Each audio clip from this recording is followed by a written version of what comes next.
babies. How are you? It's Molly. Welcome. Welcome to the channel. Welcome to this video and welcome to my studio. Today, I wanted to share with you a handmade Hallowtide.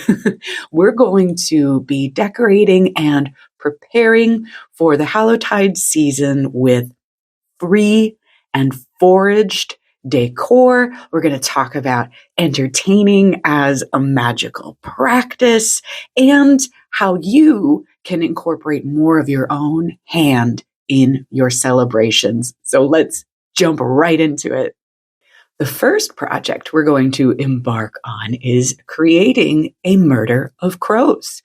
This little mountain of toilet paper tubes has been amassed with the intent to create a corvid army. So what I'm doing is gluing one end of the tube shut and then rounding off the second end, and that's going to kind of create the front, sort of the breast of our birds. Now, these are not anatomically correct birds. I hate to break this to you. They're going to be a little quirky. They're going to be a little blorb shaped, but I think that's going to make them extra whimsical and fun. You could create this project using toilet paper tubes, or if you're a house that uses paper towels, you could do that as well. I'm going to make the faces, so the head and beak portion of our crows, with a cereal box that's been scavenged from the recycling bin. And all I'm going to do to make a head is cut out a little heart shape, and that will create the back of the head and the beak, and we'll glue that to our little bird body. These little crows also make really fun party favors. So before you paint them, you could seal inside the tube portion of the body, include some candy or a little treat or potpourri or confetti or a lovely note.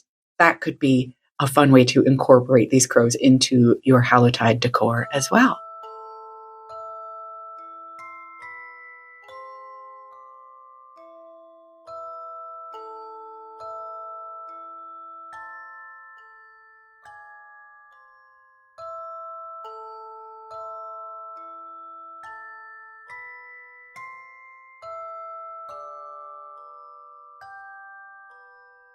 Now that our birds are painted, I'm going to cut some black scrap paper into wing and tail feather shapes. And these are really simplified shapes. You could make yours more elaborate if you wish. I'm going to make about 30 of these little crows, and we'll see how far that gets us when we create our installation. The decor I'm showing you today is serving a dual purpose. These are my autumnal and Hallowtide decorations. I'm also hosting a crow party for my dear friends, which I am so excited about.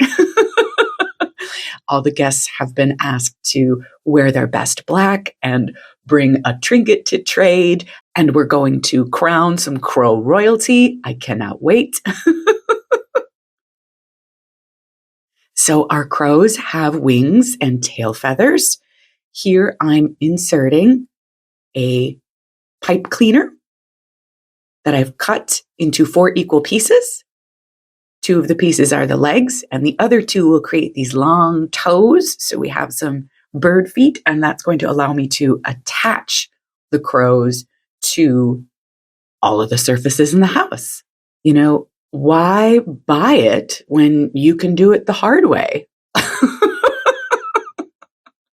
I'm just kidding. This project is really, really super simple. And if you want to make a whole murder of crows, it would only take you a few hours. Truly, it's a speedy project and something really fun that you can do with the little witches in your life as well.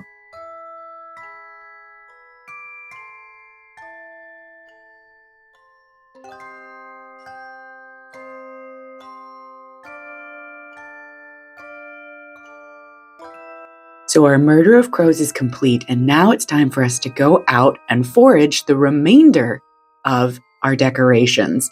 If you are looking for a autumnal or Halloween haul, This is it.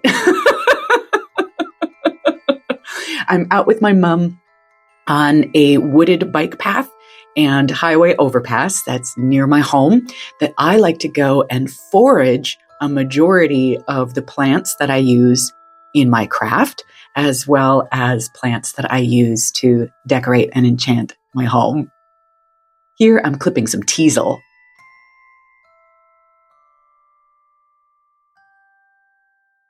Just so people can see what it looks like as a flower.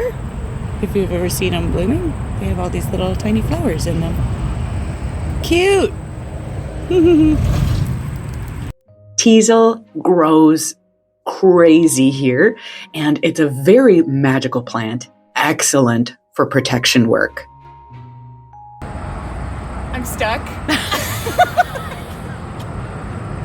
I'm trying to get this yarrow on the other side, and now I can't get down. Hold on. Okay.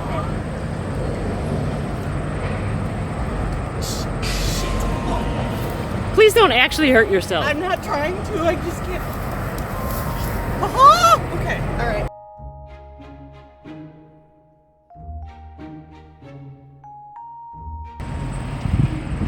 We got the yarrow. We did it. So I have a big, wonderful pile of grapevine, yarrow, dried Queen Anne's lace, some other grasses. There's mugwort and teasel, and I'm going to incorporate all of these foraged goodies into my decor. If you watched last year's autumnal decorating video, you will see some repeat items. I've been seeing lots of videos and discussions about people who feel like Halloween is dead, that it's lost some of its wonder, some of its enchantment. And I can see that being true, right? Commercialization has encroached on pretty much every aspect of American life. And I think that you can preserve that magic for yourself if you're so inclined by bringing your own hand to your celebrations. There's nothing wrong with buying lovely things for your homes, honeys. I'm not trying to yuck anybody's yum. But if you are feeling that there is a hollowness in your observation of festivals or the Wheel of the Year or cultural celebrations, try bringing your own hand to it. This allows you to live in a way that feels ethically and magically correct to you, and it allows you to sprinkle those celebrations with your own flavor, not a flavor that's necessarily prescribed to you by TJ Maxx.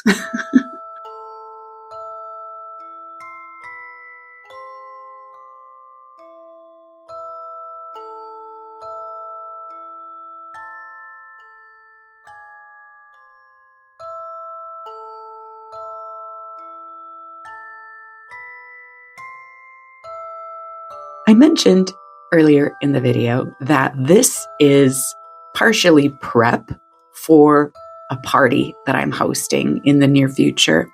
And I wanted to take a moment to speak about hospitality as a magical practice. In my own life, hostessing, creating parties, planning events, having dinner parties are a big part of my life and a big part of my soul, I think. And for me, hospitality is a magical practice. When we invite people into our home or a special space, we've sanctified it with decoration and cleaning and preparation. We've raised energy with playlists and beautiful lighting and wonderful smells. It's a sensual experience. It's a sharing with your community, with your friends, with your loved ones, with your family, with your roommates. It's a way to bless those that you interact with your art. It's an opportunity for us to share our art and our love of beauty and magic with the people who matter the most to us.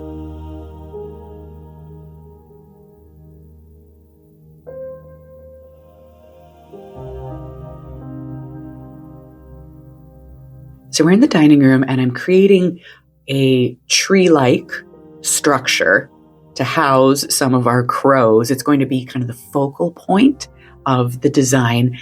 And to make it feel like a crow nest, I'm going to don it with sparklies. This is a stash of costume jewelry. Lots of it is Avon jewelry from a relative. And we're going to drape all of these lovely branches and vines with gold chains and lockets. If you don't happen to have a gigantic stash of costume jewelry bequeathed to you by a deceased loved one, you could use jewelry from your own collection. You could thrift a bag of costume jewelry. I know I see these all the time at our thrift and resale shops.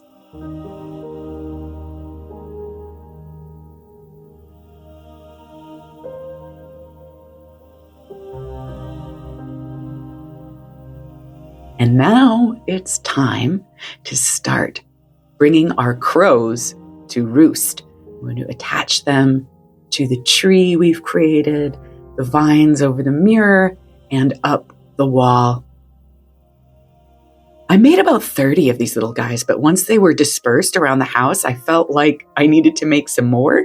So I will be adding to the crow collection in the coming week.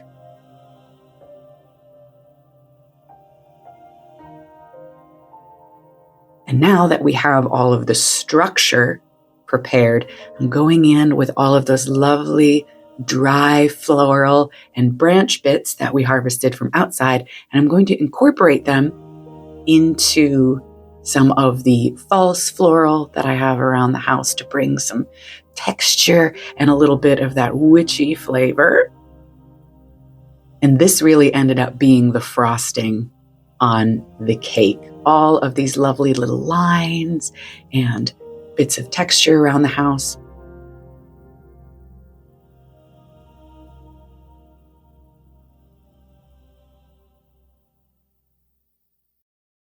This is a wreath that we created together last year, and I loved it so much, I'm using it again this year.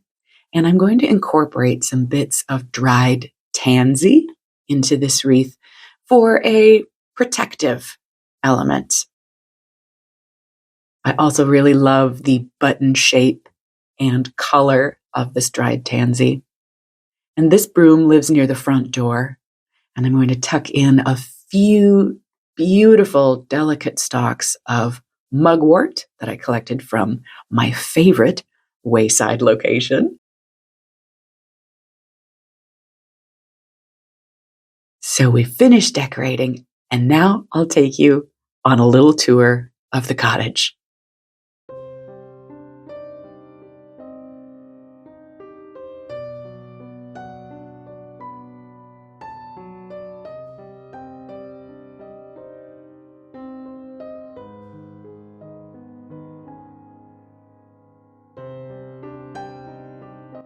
The only thing I purchased for this project were these little white pumpkins.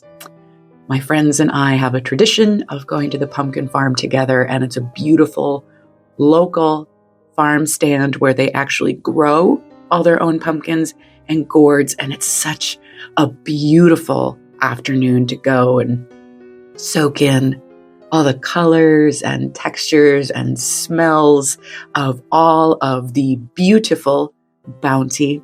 Love doing that and love being able to support a local business.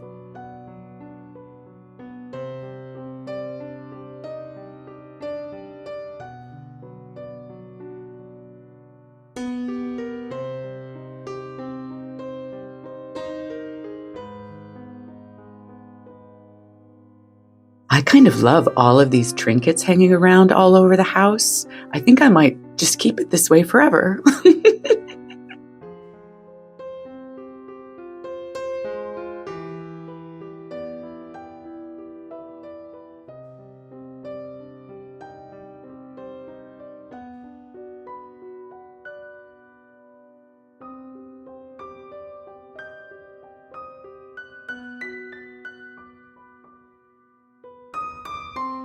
And as we wander around the cottage, I did want to let you know that our Halloween Grimoire Bash, Strange Magick, is on right now. This is our Hallowtide and Samhain art magic party. When you sign up, you receive a gigantic grimoire prompt full of spooky ideas for your Samhain season, as well as printable ephemera and an invitation to an Art Witches Ball, which is a spooky art retreat. We hang out and make art together and share and laugh and have a wonderful time. So if you are interested in creating some spooky and beautiful grimoire entries this year, I would encourage you to check out the link for Strange Magick below. I didn't do too much in the kitchen, but I know you all like seeing the kitchen. So I thought I'd bring you in here to show you a few little details. This is a bird nest that I found in the yard earlier this year that I baked in the oven and put in the freezer as to get rid of any little friends that might still be living in it, and put it under this cloche. We have more of the grapevine. I've also installed a gallery wall in the kitchen since we last spoke, and I'm having a lot of fun with that. I also get tons of questions about the kitchen. Yes, the cabinets are painted, and yes, the tile on the backsplash is also painted. The drawers are painted. Everything's painted. Everything in this house is painted. If you stand still in this house too long, you will be painted. I hope you had fun crafting and foraging and creating with me today, Moon Babies. It is always an honor to have you visit the channel and to have you visit my home. I want to thank you so much for being here, for watching. I want to wish you all of the blessings of the season. Happy Halloween, happy Hallowtide, good Samhain, blessed All Saints and All Souls. I hope that you are finding ways to bring your magic and creativity to your celebrations and your communities. And until we speak again, my friends, witch on, witch boldly, and be well. Bye for now.